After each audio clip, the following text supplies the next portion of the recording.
Allahu Akbar,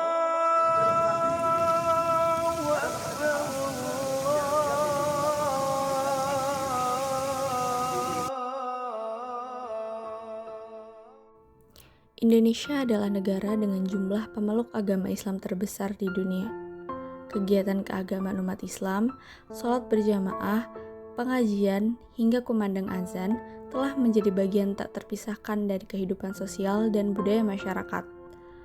Pengeras suara masjid atau toah berperan sebagai sarana komunikasi utama, mengundang warga beribadah, menyampaikan informasi, sekaligus menjadi simbol kehadiran Islam di ruang publik. Namun, di balik fungsi religiusnya, penggunaan pengeras suara juga memunculkan dinamika sosial yang kompleks. Sebagian masyarakat, baik non-muslim maupun muslim, merasa terganggu oleh volume suara yang terlalu keras, durasi pemakaian yang panjang, dan penggunaan di luar waktu azan. Ketegangan ini menimbulkan pertanyaan mendasar, di manakah batas antara kebebasan beribadah dan hak masyarakat atas ketenangan lingkungan?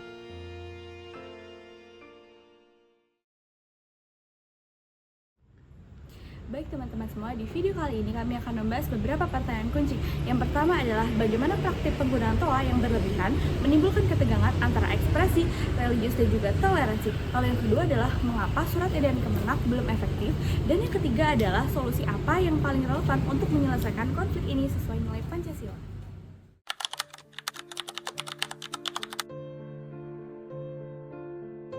Penggunaan pengeras suara sempat dikeluhkan warga, bahkan artis Zaskia Mega pernah menjadi sorotan lantaran mengkritik cara membangunkan sahur dengan menggunakan toa masjid. Viral detik-detik seorang pria protes merasa terganggu suara speaker masjid saat tadarus. Beredar di media sosial video seorang pria protes karena suara speaker kegiatan tadarus di musola. Melalui keterangan Situasi desa Pondok Udik, Kecamatan Kembang, Kabupaten Bogor, Jawa Barat pada Jumat sore terasa panas.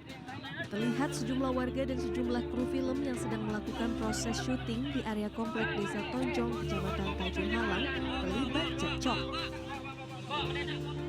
Ketegangan ini bermula saat kru film yang sedang melakukan proses pengambilan gambar dua kali meminta untuk mengecilkan suara toa masjid pada saat pengajian ibu-ibu berlangsung.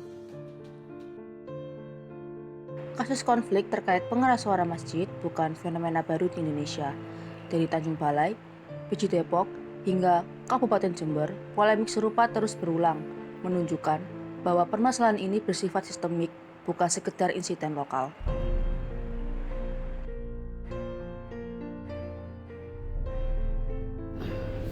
Salah satu kasus yang paling dikenal adalah kasus Meliana di Tanjung Balai tahun 2016. Meliana meminta pengurus masjid untuk mengecilkan volume azan karena terlalu keras dan menyakiti telinganya.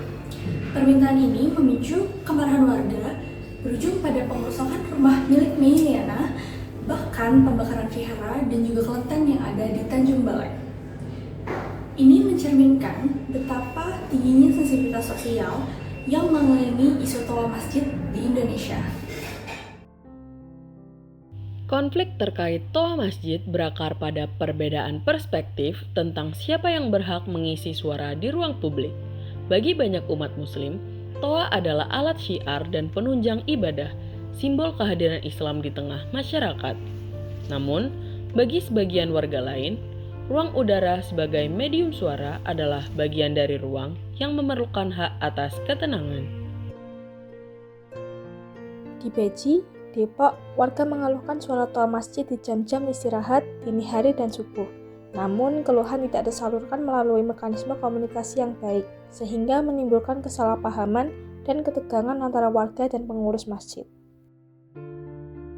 Lantas, bagaimana solusi yang bisa kita tawarkan? Para pihak menekankan bahwa penyelesaian konflik ini tidak cukup hanya melalui aturan tertulis. Diperlukan pendekatan yang menyentuh aspek teknis, regulasi, sekaligus membangun kesadaran sosial bersama.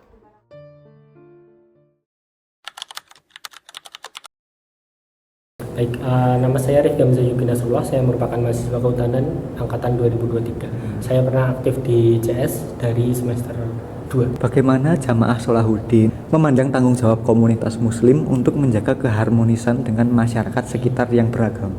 Oke, sebenarnya Jamaah Salahuddin itu memiliki program kerja yaitu dialog antar agama yang sampai saat ini selalu rutin dilakukan 1 kali setahun. Mungkin teman-teman jika pernah mendatangi kegiatan tersebut, bagaimana Jamaah Salahuddin juga bekerja sama dengan civitas UGM lainnya yang berbeda agama pun kepanitiaan di bawah Jamaah Salahuddin seperti Ramadan di kampus ataupun pembicara-pembicara di masjid kampus itu sebenarnya tidak terbatas pada mahasiswa muslim atau pembicara muslim saja. Tidak jarang panitia Ramadan di kampus itu juga mahasiswa muslim.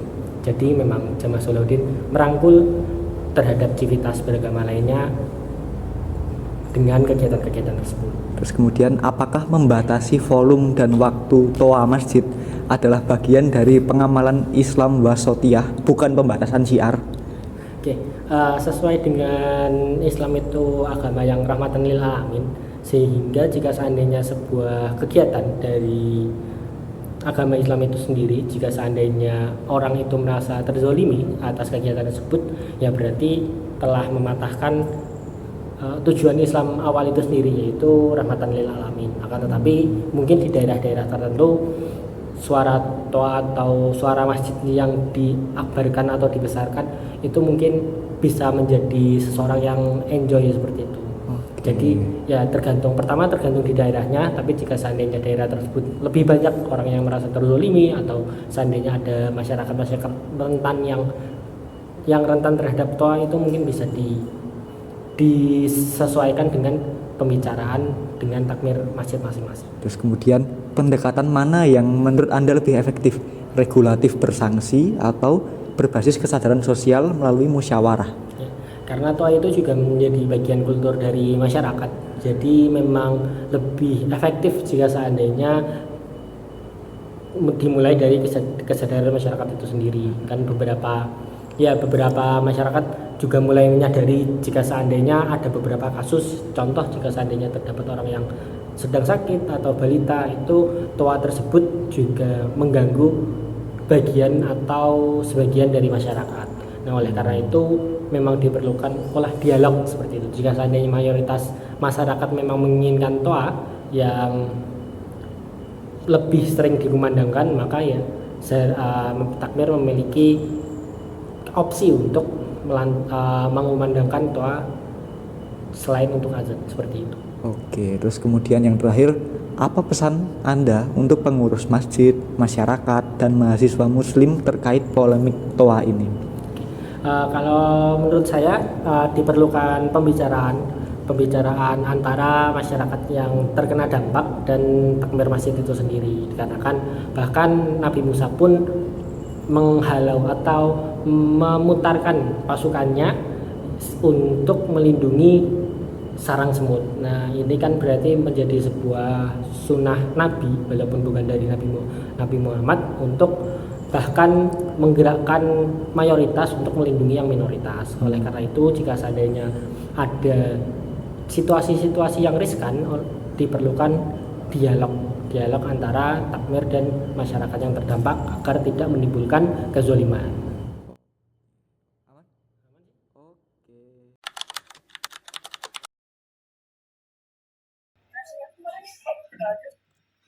Anggota kelompok merangkum solusi berdasarkan kajian kami. Anggota kami akan merekomendasikan 4 langkah. Yang pertama adalah sosialisasi menyeluruh SE Kemenak hingga ke level terakhir, yaitu desa. Pengaturan volume adalah bagian dari prinsip Islam wasatiyah, bukan pembatasan syiar. Kedua adalah perbaikan kualitas pengeras suara agar tidak adanya distorsi. Yang ketiga, batasi speaker luar hanya untuk azan dan iqomah.